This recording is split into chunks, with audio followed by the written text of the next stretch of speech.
Il y a dans la tefila, dans la prière que nous faisons tous les jours, matin, midi, soir, il y a quelque chose de très particulier. Il y a différentes forces. Il y a l'expression même de ce que l'âme peut trouver en les mots qu'elle va prononcer dans ses prières.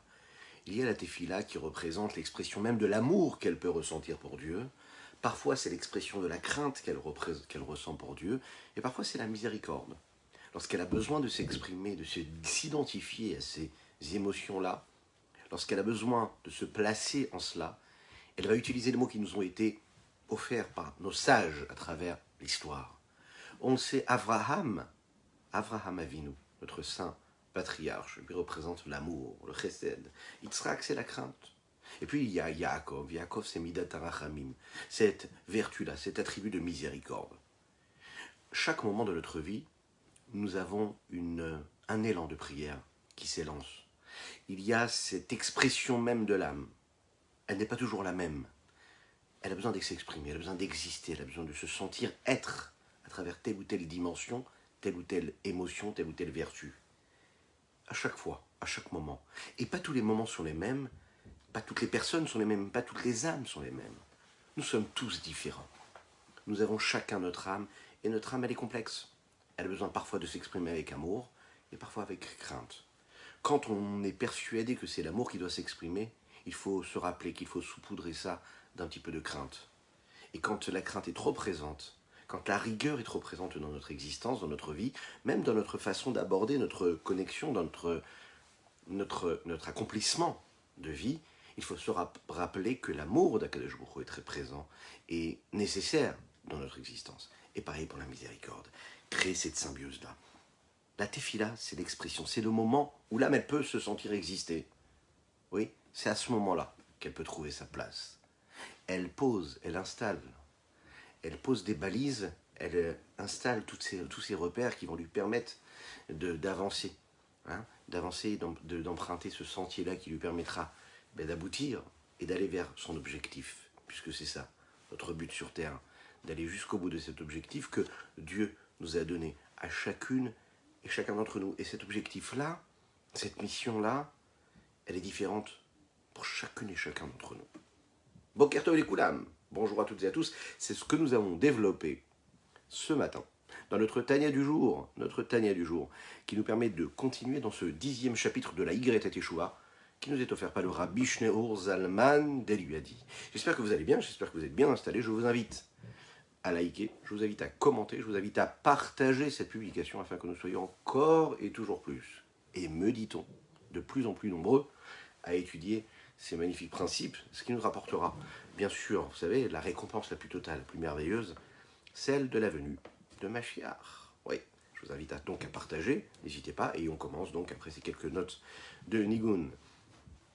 Tararai tararai tararam ay ay ay ay tararai tararai tararai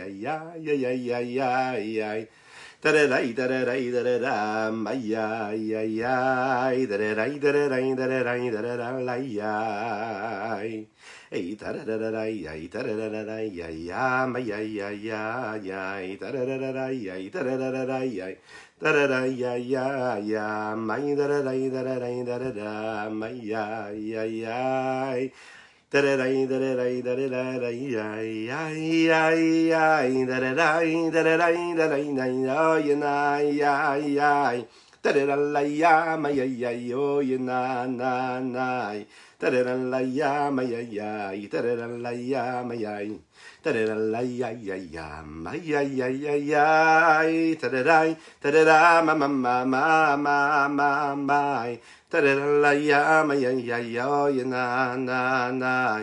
Tararalaya ya ya ya my tararalaya ya dai. Tararalaya ya ya. Ay ay ay ay ay. Tarararam my tarararam my ya my ya ya ya ya. Tarararam my tarararam my ya my ya ya ya ya.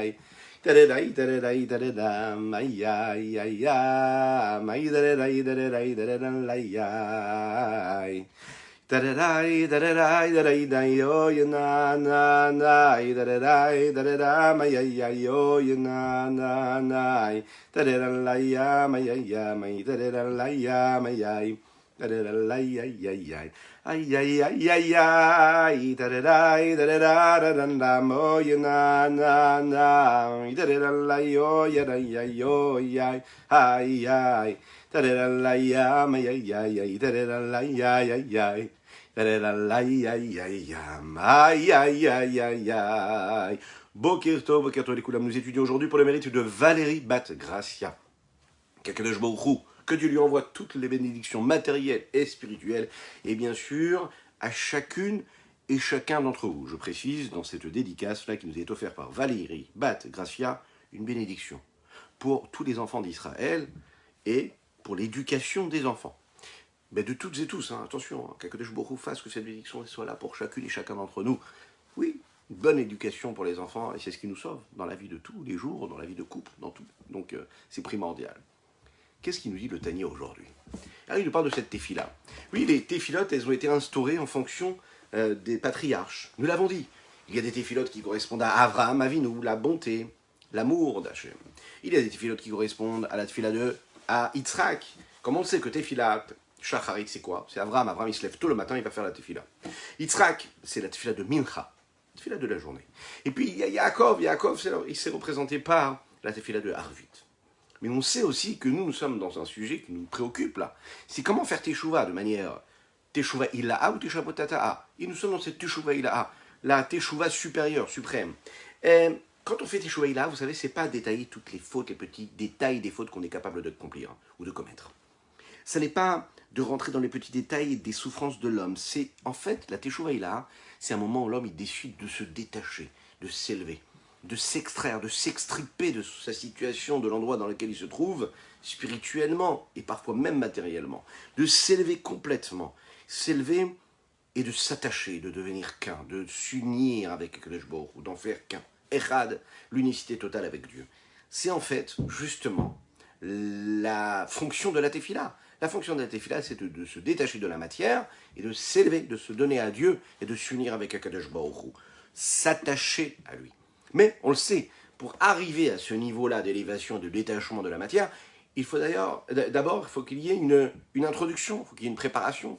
Comment on peut arriver à cette préparation-là?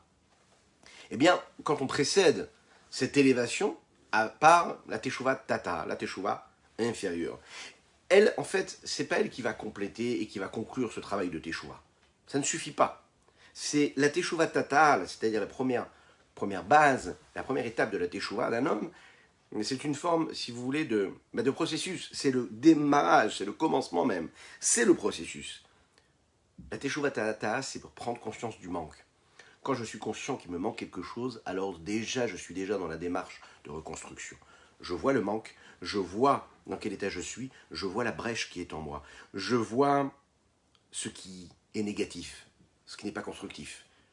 Et alors à ce moment-là, ça m'amène à vouloir retourner vers la source, vers ma propre source, vers la racine de mon âme. Ça m'amène à vouloir réparer ce qui doit être réparé. Alors je vais tout faire pour ça. Cette Teshuvah Tata, elle est vitale. Je ne peux pas décider, par exemple, un matin de me lever, de me dire, ça y est, je me déconnecte de ma vie antérieure, de ma vie matérielle, grossière, de tout ce que j'ai pu accomplir de négatif, pour m'attacher à Dieu, pour m'élever. Ça n'est pas possible. Un homme doit d'abord faire le travail de nettoyage pour pouvoir ensuite reconstruire.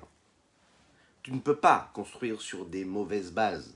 Il faut que tu fasses un travail de Teshuvah Tata inférieur, de base, et ça c'est vital. Tu ne peux pas t'attacher d'un coup à Dieu.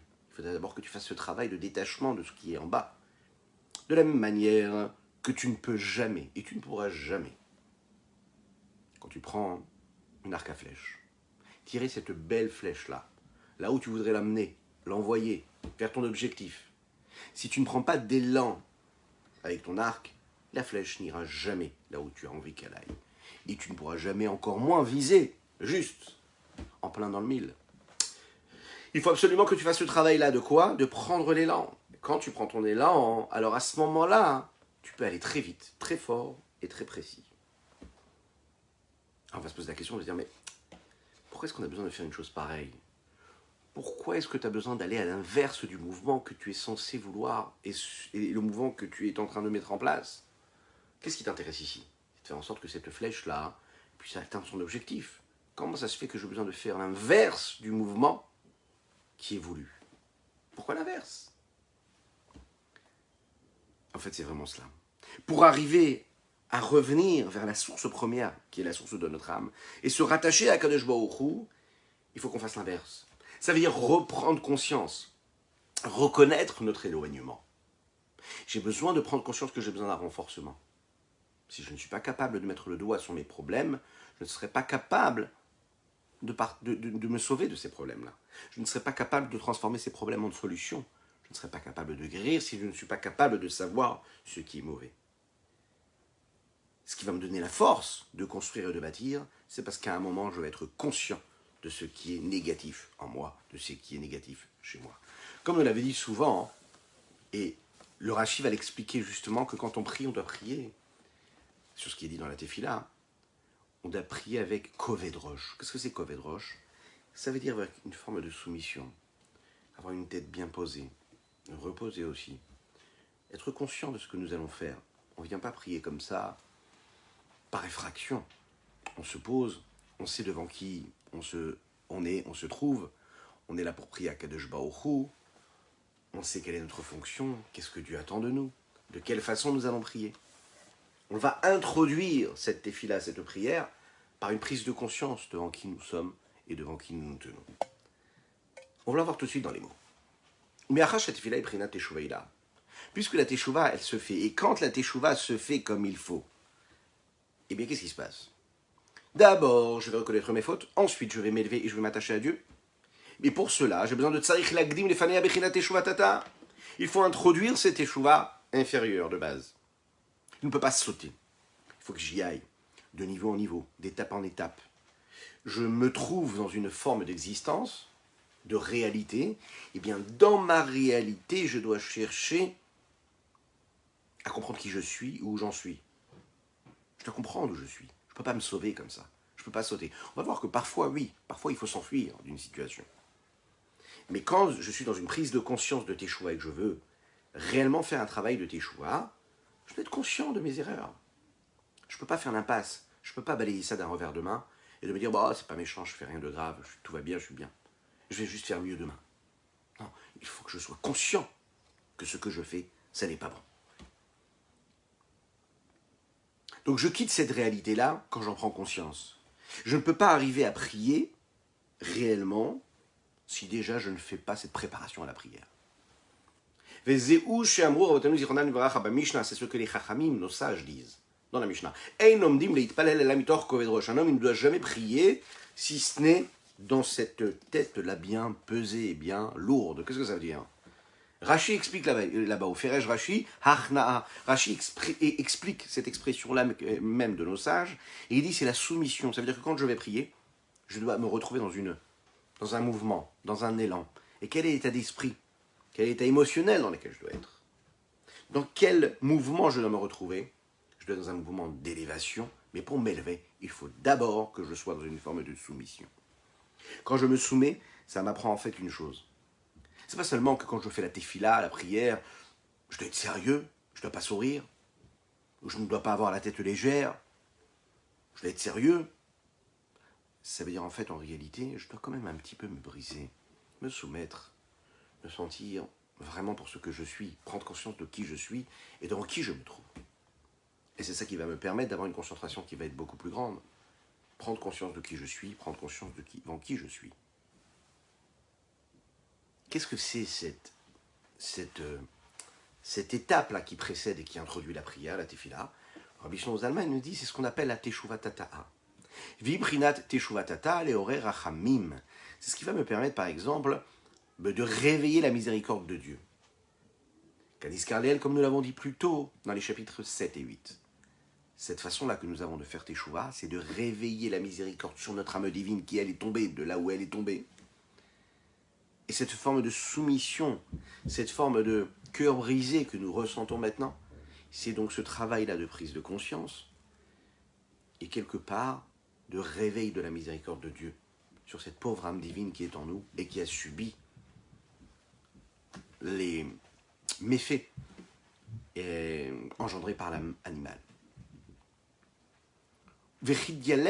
Et comme nous avons appris là-bas, dans la Gemara, dans le Talmud, Masechet Brachot, le traité Brachot, Mikra Dirtiv, le verset de la Torah qui parle du sujet de la prière de Hana, qui va prier vraiment du plus profond de son cœur, comme il est dit dans la Bible, dans le Tanakh, dans Shmuel.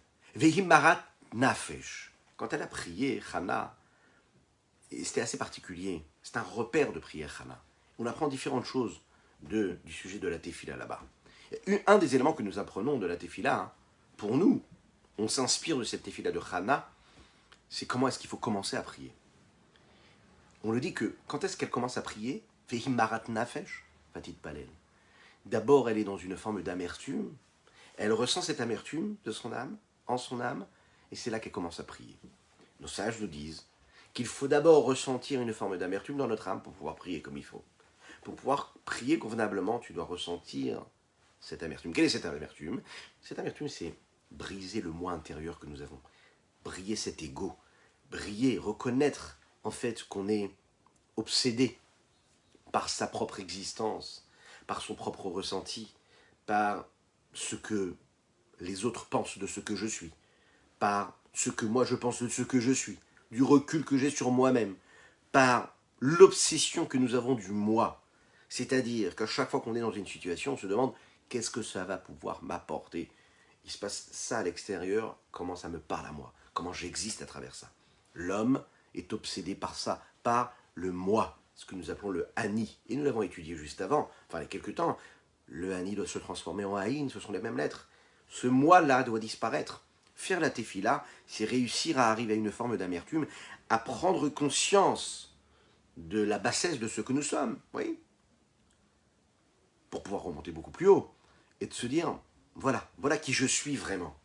Se briser un petit peu le cœur, avoir de l'amertume face à cet éloignement, prendre conscience qu'on est souvent à côté de ce que nous devons être, et de là où on doit être.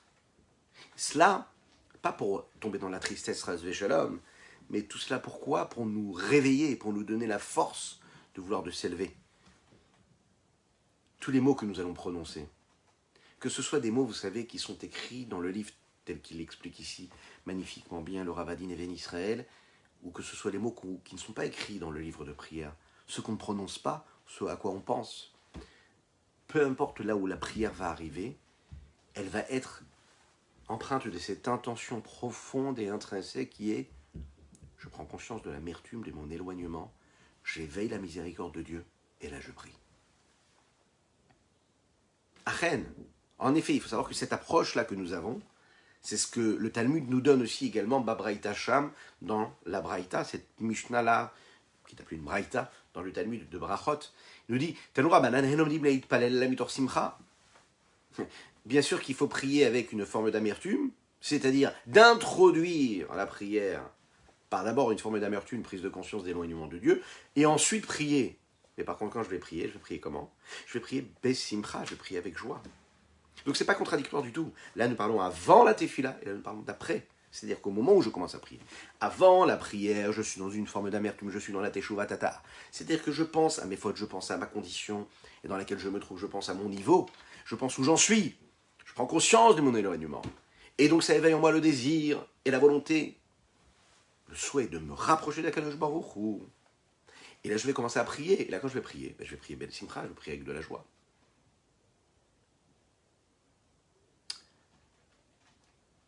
A priori, c'est deux choses qui sont totalement différentes, qui sont contraires.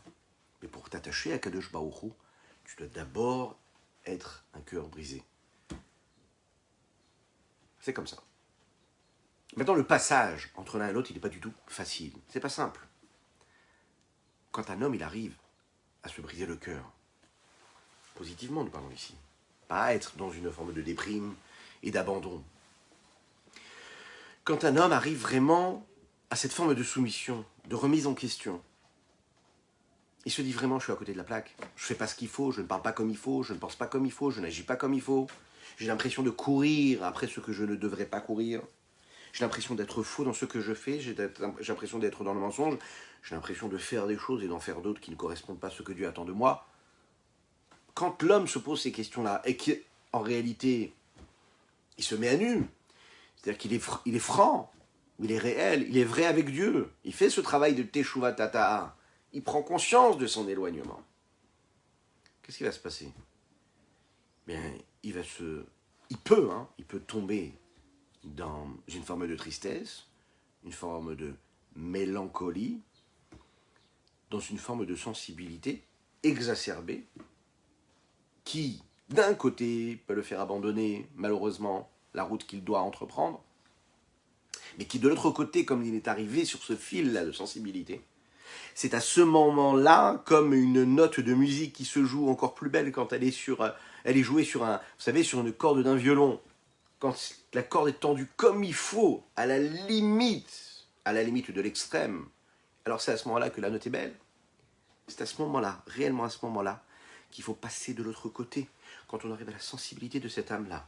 Précisément parce qu'on est arrivé à cette forme de prise de conscience d'éloignement de Dieu. C'est à ce moment-là, là on est au plus fort de cela, qu'on peut se rattacher à Kadosh Baruch Hu, qu'on peut remonter beaucoup, beaucoup, beaucoup plus haut, et que là, la note va être sublime, celle qui va être jouée, c'est-à-dire que le mouvement de retour vers Dieu, la Teshuvah Ilaha qui va venir juste après, va être phénoménal.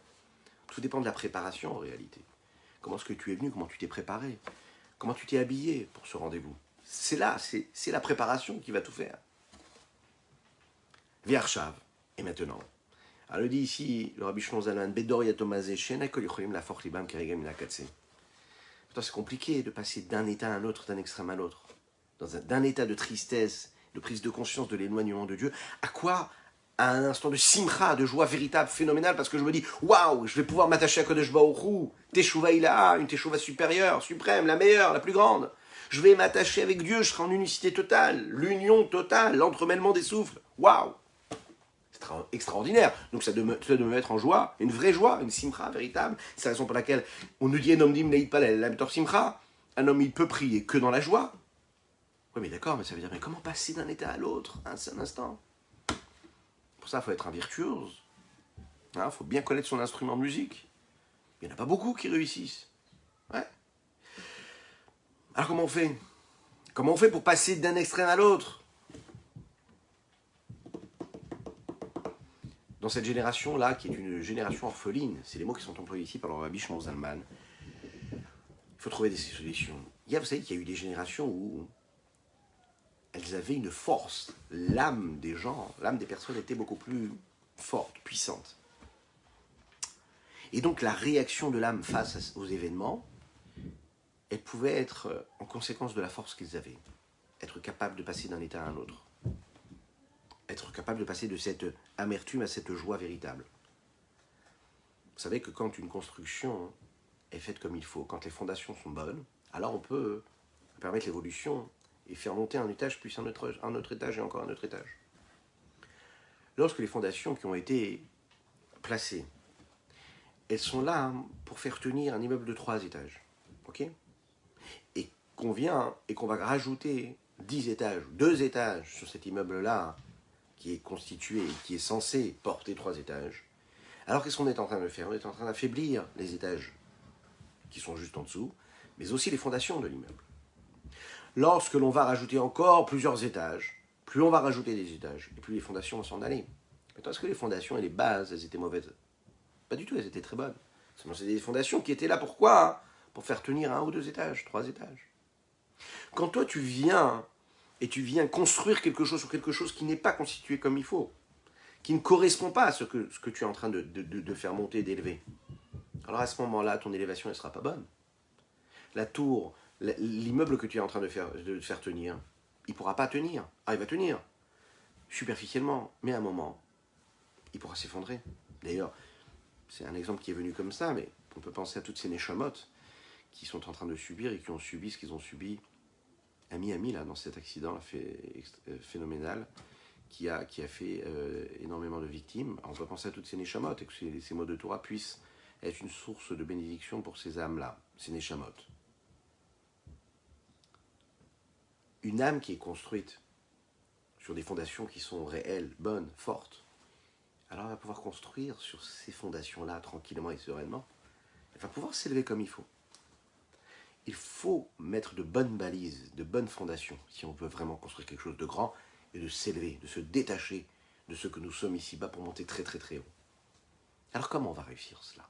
Comment réussir à vraiment faire en sorte que notre âme puisse être comme elle est. Alors le Rabbi Shlomo Zalman nous dit, il y a quelques générations, vous savez, les âmes, elles avaient la force. Elles avaient la force, par exemple, de passer d'un état de tristesse et d'amertume et passer de l'autre côté après, ensuite, à un instant de joie. Parfois, on a besoin, à notre époque, vous savez, qu'il y ait des étapes entre les deux. On n'a pas autant de force intérieure, on n'a pas autant de patience, On a besoin des résultats rapides. On est un petit peu comme des enfants, un petit peu capricieux, vous savez. Il faut tout de suite leur donner tout. On est un petit peu tous ces enfants, il faut le dire la vérité. On est entre nous là, oui. Bah oui, je sais bien, vous partagez, on est ensemble. Vous regardez en live ou en replay. Mais on le sait, on peut se dire la vérité. On est un petit peu des enfants. C'est-à-dire qu'on veut tout de suite les résultats. On veut tout de suite la satisfaction. On veut tout de suite ressentir cette élévation dont on nous parle dans tous ces livres de Torah. On veut ressentir cette sainteté. On veut ressentir que le travail il a été fait. On veut ressentir que Dieu il est miséricordieux, qui nous a déjà pardonné tout de suite. On n'a même pas eu le temps d'énoncer les fautes qu'on a pu commettre, que déjà on va être sûr d'être pardonné. On est des enfants. Alors je vous rassure, ça date depuis le désert. Les bénis Israël étaient dans le désert, qu'est-ce qu'ils ont fait? Ils ont passé leur temps à se plaindre. Ils sortent d'Égypte, ils se plaignent. Ils reçoivent la manne, ils se plaignent. Ils ont l'eau, ils se plaignent. Ils veulent rentrer en Eretz Israël, ils se plaignent. Ils s'arrêtent jamais. Bon, donc en fait, on a on a reçu des bonnes valeurs. L'Echaim. On n'a pas ça en fait. On n'a pas cette force-là de patience. Nos âmes sont sensibles. On est vraiment sur le fil en réalité. Il ne faut pas grand-chose pour nous faire tomber d'un côté ou de l'autre. Alors c'est négatif d'un côté, mais aussi c'est positif. Pourquoi?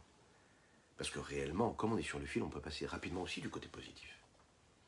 Avec beaucoup moins de contraintes. Beaucoup moins de contraintes intellectuelles, philosophiques, même émotionnelles. On est capable rapidement de se dire, le Hémet, la vérité, elle est là. C'est-à-dire qu'on est dans une génération où ce qui est négatif et se voit, mais ce qui est positif aussi se voit. La sainteté, on la voit. On voit tout de suite la main d'Hachem. Dans notre existence, il suffit de regarder notre existence, notre quotidien, et on voit la main de Dieu. Il suffit juste d'ouvrir les yeux. Parfois, on prend les bonnes lunettes. Ça aide d'étudier la Torah, on a les bonnes lunettes. Passer d'un état d'esprit à un autre état d'esprit, c'est un réel travail. On va donner des conseils, la Torah nous en donne. Il est dit comme ça, hein, Rabbi Shlomo Zalman nous le dit ici, qu'il y a des moments précis pour cela. Un des moments, c'est par exemple Chatzot Laïla. Qu'est-ce que c'est Chatzot Laïla? Ce moment en France, c'est 2h moins quart, en Eretz Israël, c'est dans les minuit et demi, je crois, quelque chose comme ça, un petit peu plus. C'est un moment, où Akadosh Baruch Hu, il est présent. Il est sensible à nos prières. Et à ces moments-là, on a la possibilité justement de faire ce travail-là de cœur brisé. Quand tu arrives à la tefila, on ne te demande pas d'avoir le cœur brisé.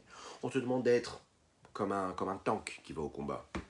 Tu pries, tu es confiant, tu es dans la joie, tu sais qu'Hachem, il entend ta prière. Tu es heureux comme tout de faire partie de ce projet divin, d'avoir la possibilité d'avoir ton mot à dire, de faire partie de ce projet-là, de dire un mot qui correspond à l'énergie que Dieu attend de toi. Grâce à tes mots, Dieu parle. Les mots que tu prononces, c'est les mots d'Hachem, c'est les mots de Dieu, c'est des énergies de la vitalité que tu vas disséminer partout dans la création qui t'entoure. Ouais, c'est une chance phénoménale. Tu dois être dans cette joie-là. Mais la veille, tu vas, pendant cette nuit-là, te poser, pleurer. Alors, c'est difficile, vous savez, de se lever tous les matins, hein, très très tôt, et puis d'être dans un état d'amertume et de cœur brisé, et passer tout de suite dans l'état de joie. Alors on te dit, non, fais ça un petit peu avant. C'est-à-dire, fais ça la veille, tu fais ça à Tikkun Chatzot, ce qu'on appelle Tikkun Chatzot, et puis, tu vas te poser. Et le moment pour cela, c'est précisément à ce moment-là, c'est-à-dire que tu vas avoir un cœur brisé, tu vas être dans l'amertume, tu vas pleurer sur l'exil de la Shekhinah, l'exil de Dieu ici-bas sur terre. Tu vas penser au Beth Amikdash qui nous manque. Vous savez que d'après la Kabbalah, le commencement du travail de l'homme, de son service, c'est-à-dire ce qu'il a à faire sur terre, ne commence pas le matin quand il se lève, quand il dit Modéani, et qu'il remercie Dieu de lui avoir redonné la vie en bonne santé pour chacune et chacun. Vous pouvez dire Amen, vous pouvez l'écrire même. Amen, Amen. D'après la Kabbalah, le commencement, le démarrage se fait précisément dans la nuit qui précède le lever. Et en fait, la tefila du matin, c'est une continuité, une suite de cela, une conclusion de cela. Donc en fait, tout ce passage-là qui précède la tefila, qui est le passage de la nuit, c'est un moment qui doit être propice pour ça. Vous savez ce que les Chachamim nous disent? lorsqu'un homme, parfois, n'arrive pas à se mettre dans des situations où il va ressentir ce cœur brisé, ressentir cette amertume face à l'éloignement qu'il a pour Dieu, il doit profiter des moments où la vie, parfois, malheureusement, mais c'est comme ça, elle nous met dans des complications. Elle nous met dans une forme d'incertitude, de doute. Quand c'est flou, quand c'est le brouillard, on ne voit rien. Parce que la vie, elle est comme ça, parce que notre vie sociale, notre vie familiale, notre vie de couple, d'éducation, peu importe, elle fait que c'est un petit peu compliqué.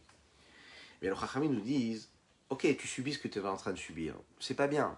Mais bon, maintenant tu es dans cet état-là, qu'est-ce que tu dois faire? Il faut réussir à transformer ça positivement. Comment on transforme ça positivement?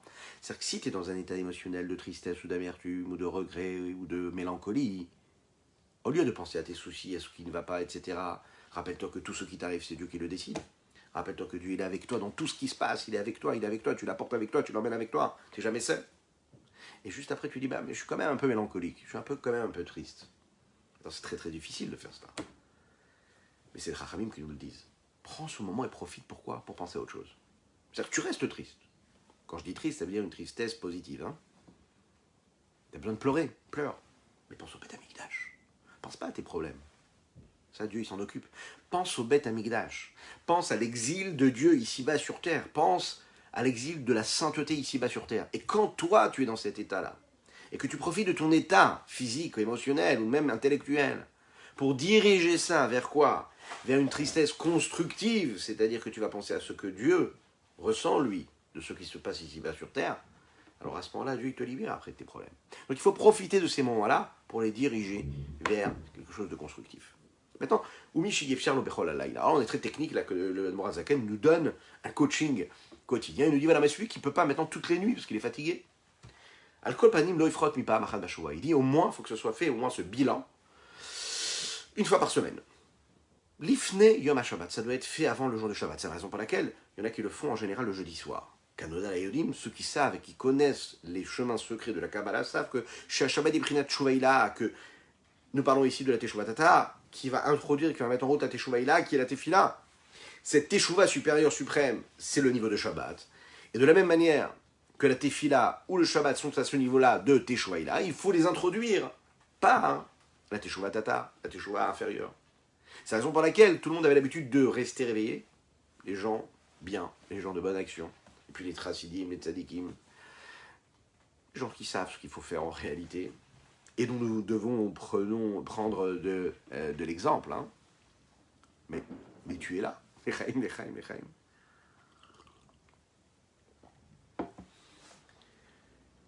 Ne pas dormir le jeudi.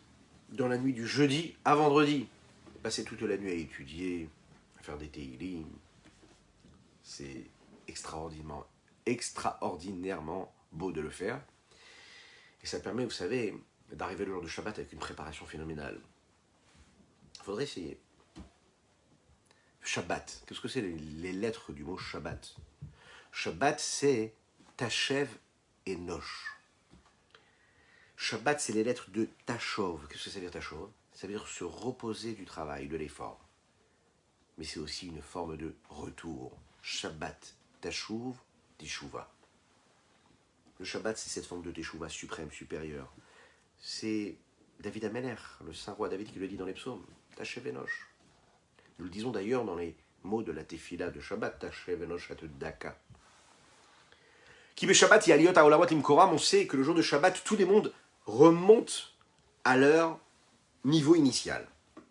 Il est dit comme ça dans les livres de Kabbalah que le jour de Shabbat, les mondes retournent à leur source. Si pendant les jours de la semaine, l'influence se fait du haut vers le bas, Akadosh Baruch Hu parle. Akadosh Baruch Hu a parlé et il a créé par sa parole. Le jour de Shabbat, on sait que Dieu s'est arrêté de parler. Le jour de Shabbat, l'influence, elle est là, elle se pose. Elle est là, elle est dans cette non-activité quelque part. Elle est en suspens. Et dans ce suspens-là, chaque élément, chaque créature retourne à sa source. Elle va se régénérer, reprendre, retrouver une vitalité.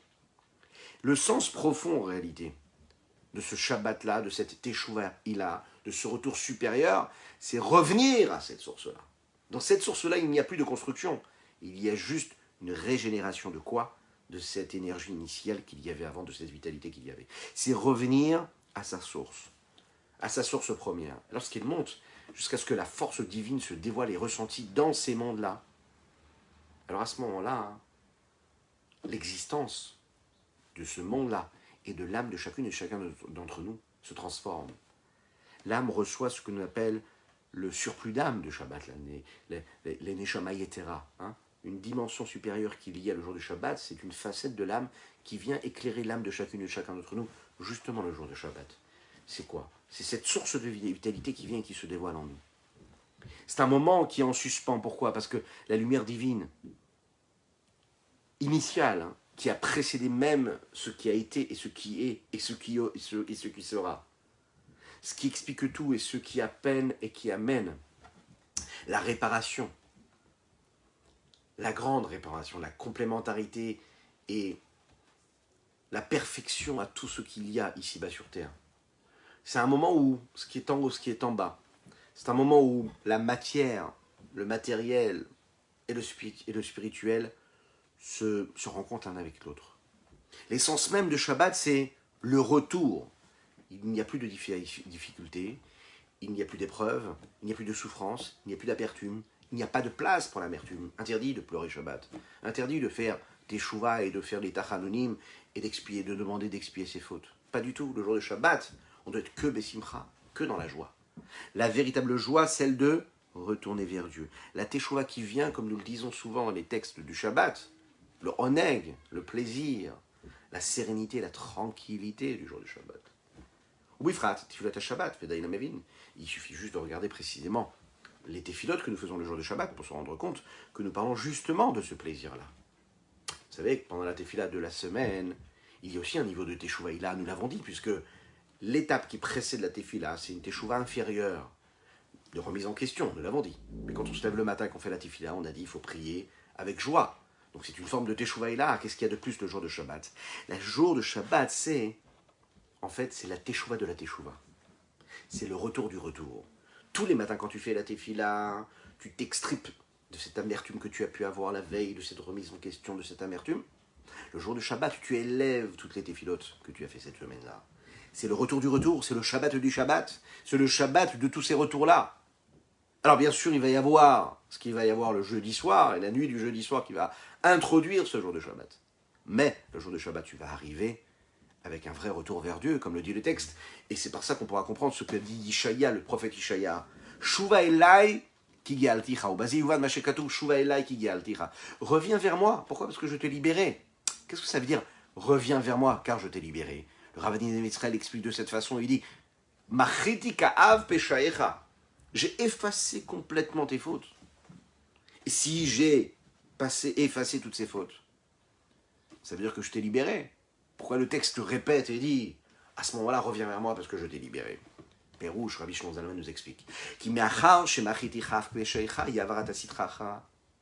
Étant donné que j'ai réussi à effacer tes fautes, pas réussi parce que Dieu, c'est pas une question de réussir ou pas, puisque Dieu a effacé nos fautes, les fautes les plus graves qu'on a pu commettre, et les fautes aussi qui étaient très très fines, vous savez, tout ce qui est l'inverse, sitracha, l'inverse de la sainteté.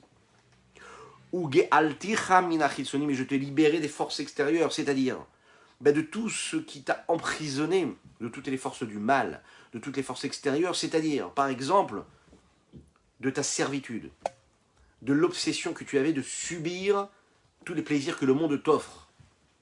Tu es enfermé dans cet exil-là, de ce que le monde t'impose. Tu ne te poses pas de questions. Mais quand tu ne te poses pas de questions, c'est parce que tu es enfermé. Tu es prisonnier de ce que les plaisirs du monde t'imposent. Tu es enfermé par ce que les principes que le monde qui t'entoure, la vie sociale, familiale, peu importe, va t'imposer. Alors comme tu es enfermé dedans, tu ne sais même plus penser, tu ne sais même plus réagir, et juste tu subis. Et il y a un moment où à Kadosh Baruch Hu, Dieu il va effacer tes fautes, ça veut dire que tu ne seras plus dépendant en réalité de cela. Tu vas quitter cet enfermement. Et si tu quittes cet enfermement-là, hein, Dieu t'a libéré. Parce que notre vrai problème à nous, c'est d'être enfermé dans cela.